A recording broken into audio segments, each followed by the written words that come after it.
Welcome to the Nattersea podcast, where people talk about things.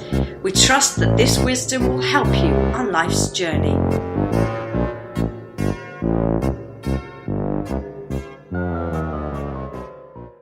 Hello, welcome back to the Nattersea podcast. I'm Jonny. And I am Peter once again. And here we are. We're just going to talk about some things. I think Peter's got some things for us to discuss this time. Well, I mean, I'm still on Skype. It still sounds a bit like our listeners are the kind of people that might like to listen into people's phone conversations. Yeah, but I mean, I'm thinking about this, but actually most weeks or most times they listen. They're listening to just a conversation, which isn't too many steps away from listening to a phone conversation anyway. I know, it just feels like if I was listening to this, I might think to myself, ooh, I'm actually being patched in. I'm hacking in, maybe. Yeah. I feel like I'm hacking into a secret chat. But anyway, we've been thinking about a lot of things. We've been trying to really help our listeners with wisdom. Yeah. And some of the great sayings that have come out of England. Yeah. And Wales and Northern Ireland and Scotland as well. I just wanted to think about. You see, sometimes people will say, I'm going to take the bull by the horns. Have you ever heard that, Jonny? Yeah, I have heard that, yeah. Now, you're into animals, aren't you? Well, kind of, yeah. I mean, you're more into animals than I am. You claim to be able to speak their language and things like that. You spent many hours in the fields. Yeah, I know, I'm a man of the fields, definitely. I just wondered. In fact, we were thinking, weren't we, a few weeks ago about Christmas carols. If I were a shepherd, I would bring a lamb. Do you remember that line? Yeah. Did you sing that? Did you sing that over Christmas? Well, I didn't, but I do have some thoughts on it. If you'd let me, yeah, please. If you're happy to indulge me. These shepherds usually they're just looking after the sheep. They don't own them. So this chap's stolen a lamb and he's chosen to give it away as a present. You're really passing on stolen goods, aren't you? He'd be fired on the spot. It's really not very good. It's not. It's stealing something from work and presenting it, and even in the most sacred of company. Yeah, you said, here's a lamb, and Jesus has said, is that yours to give? And he said, well, come on, mate, just take the lamb. And well, Jesus... I don't want to get too specific here. Jesus is a baby, probably not chatting quite. Maybe Mary and Joseph do the talking at this point. Yeah, sorry. So Joseph says, has this had all the tests and everything? Is this lamb healthy? And yeah, the does it come with a certificate? Yeah, the shepherd doesn't know because it's not his lamb. No, I know. And he says. So Mary says, "Where'd you get this lamb? Where'd you get it from?" Where'd you get it? Well, yeah, I got it from a mate Trigger who got it from Boise. I stole it from work. It fell off the back of the lorry. Oh dear. Well, no, come on. It's 2,000 years ago. There aren't lorries. Okay, sorry. There aren't lorries. Get it right. And then, if I were a wise man, I would do my part. Yeah, I think. I mean, that's whoever wrote the song. Thinking, oh, what does a wise man give? Oh, I don't know. I'll just do my part. Like, his lack of imagination there, isn't there? I mean, do his part. I don't really know what that is. No. I mean, the wise men aren't all that wise, are they? Because they show up at Herod's palace to ask for directions. Yeah. That is, really showing up in the heart of the pantomime villain, isn't it? And asking them, who's the goodie here? And yeah, I mean, that is literally... That should go some distance to removing wise from their name, because they're not. The only thing they've shown is a lack of wisdom. Yeah, I would say. Anyway, back to the bull. Yeah. You're a man of the fields. Sure. Have you ever had any contact with bulls? I've had limited contact with bulls. So you have had contact with a bull? Yeah. Well, no, don't say yeah, as though that's normal. I've not had any contact with a bull. Most of the people listening to this have not had contact with a bull.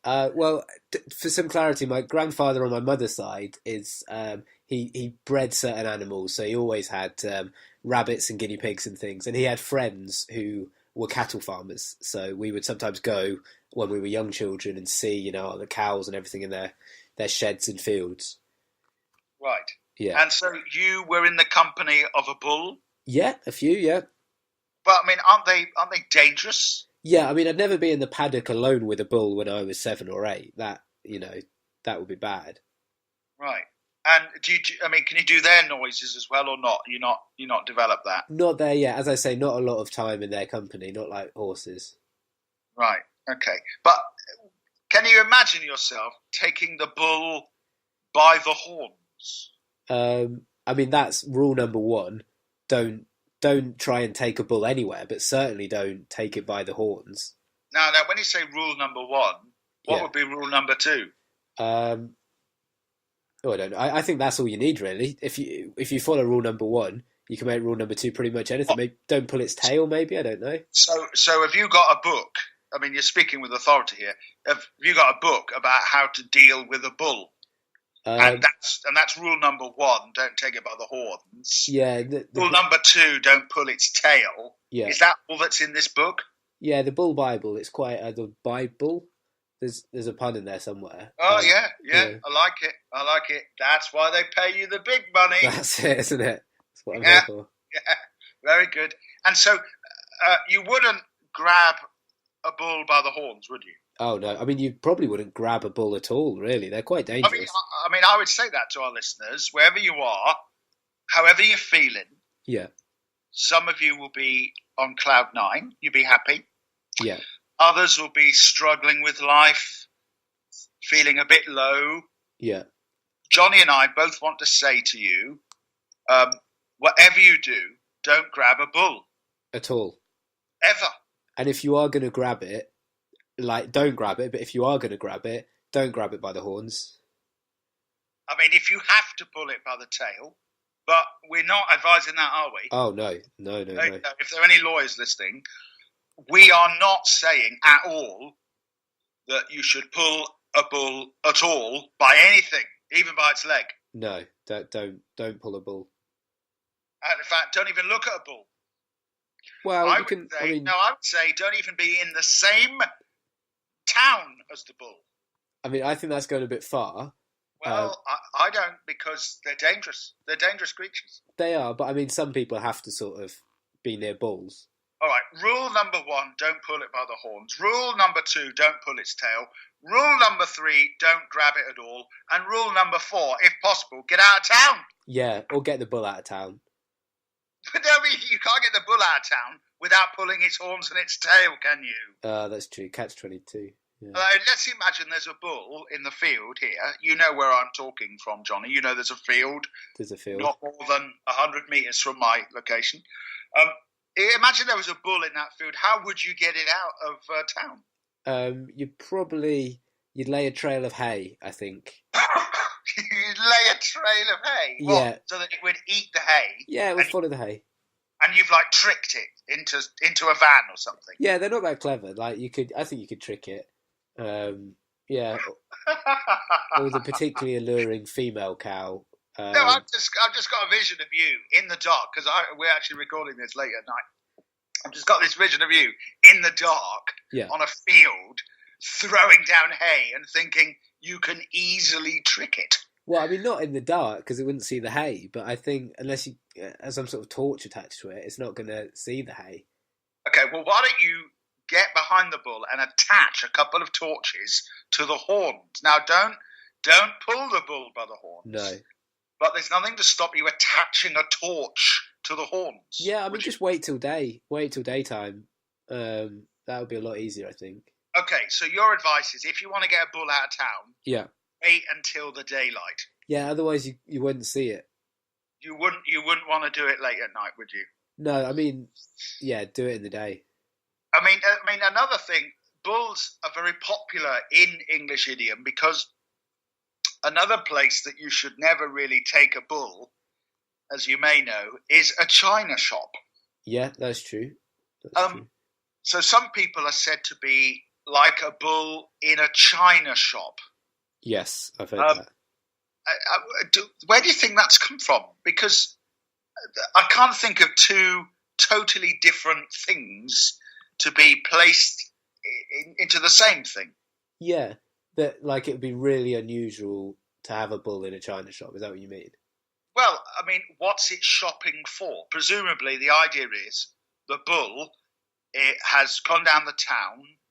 I mean, what can you buy in a china shop? I mean, don't say China, but what are the sort of things you can buy in a china shop, Johnny? I'm picturing like ornaments and Yeah, okay. crockery. So maybe like a clock or something like that? Yeah, just lots of tat, really, that sort of thing. Yeah, okay. So let's imagine you're a bull and you want to get some early Christmas gifts in. Yeah. You've gone down the china shop and you're hoping no one's going to pull you by the horns. Yeah, all the time. Because as we all know, that is rule number one. Rule number one. And you're in the china shop. I mean, the idea is the bull is going to move around. Its horns are going to knock things off the shelf. Yeah. It's going to be a nightmare, isn't it? Oh yeah, if you were the owner of that china shop, you would be unhappy that there's a bull in there.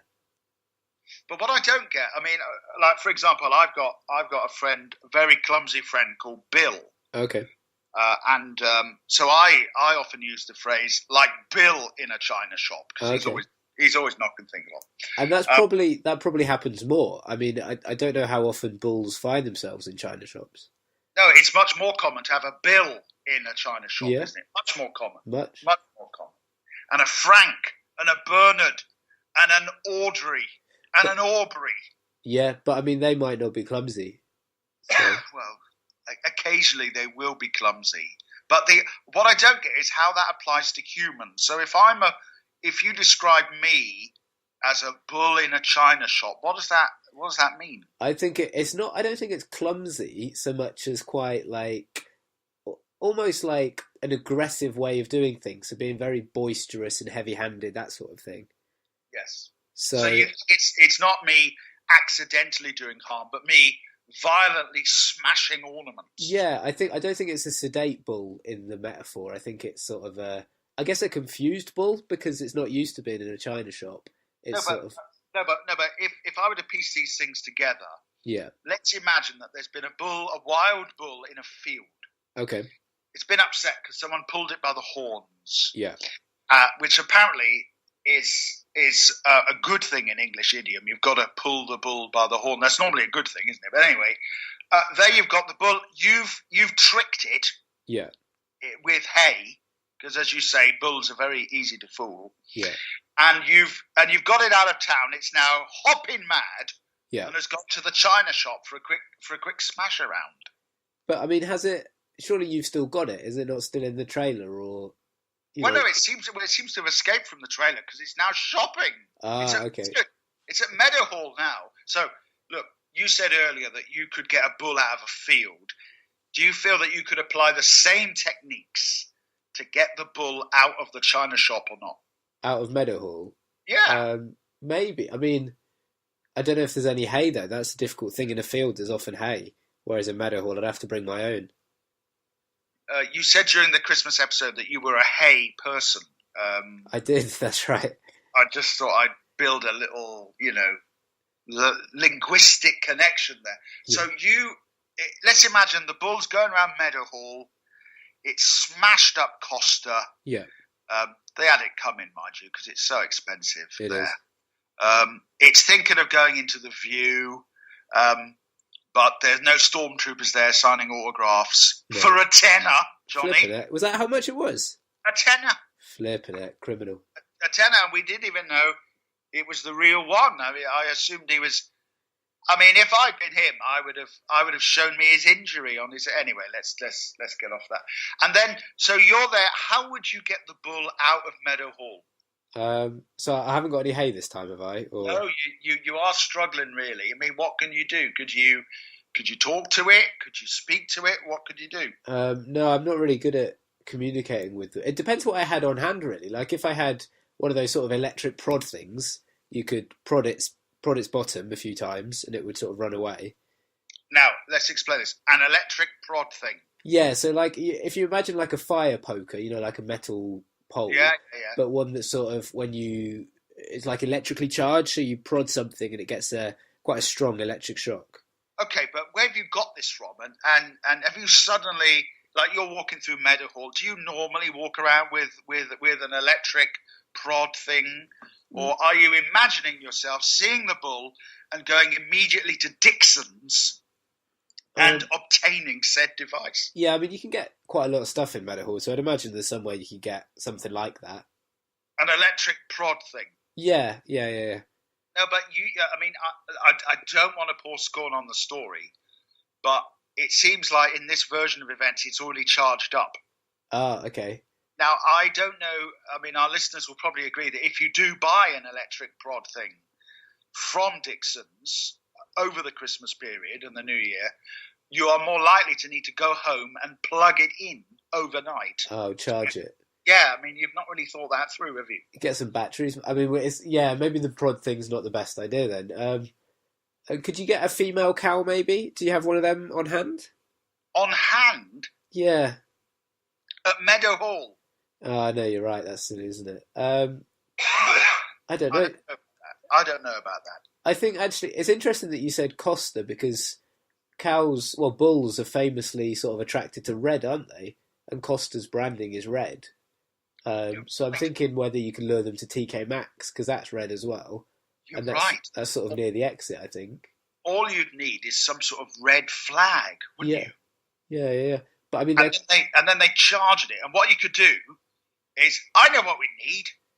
We need a ninja. Yes. If you get a ninja, because there's a lot of unemployment around the ninja community in the Sheffield area. There is.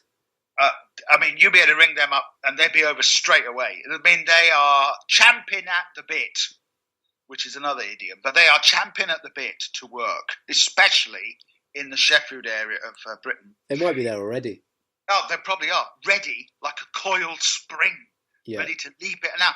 And if they haven't got their costume with them, it doesn't matter. It matters not one jot. No. Because they can quickly go to some sort of hat and scarf shop in Meadowhall and, get the gear. Get sorted, yeah. And then they need to get hold of a red flag or something, and then why don't they just get a red scarf? We'll get a red scarf. A red scarf. And Bob's your uncle. Yeah. Is Bob the name of your uncle? No, I've got an Uncle Trevor and an Uncle David. Right. But not Bob. No, so I don't accept that phrase when people say, "Oh, and then Bob's your uncle." No, because he's not. I wonder where that came from. Bob's your uncle. I'm going to Google that right now. Yeah, please do. That's one that should have come up before. Uncle. It is an expression of. You ready for this? Yep. Unknown origin. Oh, okay. Well, thanks for clearing that up. Yeah, no, it's quite good, isn't it? Yeah. I've gone on another page now, and it says Bob's your uncle is an expression of unknown origin, but it means and there it is, and there you have it. Okay. Commonly used in Great Britain and Commonwealth countries. All right. Okay. Similar to the French expression "et voila." All right. Okay. And there you have it. Bob's your uncle. It's a bit odd though, isn't it? It is very specific to people who have an uncle called Bob. Well, I've done a little bit more research, actually. And apparently Arthur Balfour was unexpectedly promoted to Chief Secretary for Ireland by the Prime Minister, Lord Salisbury, in 1900. Okay. And Salisbury was Balfour's uncle, and his first name was Robert. Ah, okay. Maybe it comes from that, but it's a bit odd, isn't it? That's very odd that then became a phrase. Like, if you get a promotion, the reason for that promotion doesn't usually become like an idiom. It doesn't. No. How strange. Anyway, back to the bull. Yeah. So, do you feel with me that really, when it comes to bulls, our listeners need to be careful of them? Yeah, give them a wide berth, I think. Don't grab them by the horns. No. Or by any part. Don't grab them. If you need to get them out of town, you are recommending the hay trick? Yeah, hay, not the electric stick thing. No, that this leads us into cruelty to animals that I believe, is a little bit on the unethical scale here. Yeah, people don't like that. And then, if you do see one in Meadowhall, best not to let it go in a china shop, right? No, much better to lure it towards TK Maxx. Do you understand? Now we're going to get letters from TK Maxx. Yeah, that's okay. But it's not okay. Can you give out your address rather than mine? I think we'll be okay. I think I've not heard anything. No, you can't just think we'll be okay. We've already had the lawyers on from Peter Crouch. Well, I was going to say I've not heard anything from Peter Crouch. Well, I've got a stack of letters here. Okay. None of them all that well written, but no. They are here. Yeah. I don't have any legal battles from TK Maxx, even though it is red. Yeah. So generally, we are encouraging people to stay away from bulls. Yeah, don't ever grab them by the horns. I think that's enough wisdom for one night. Until next time, I've been Peter. I've been Jonny. Goodbye. See you later.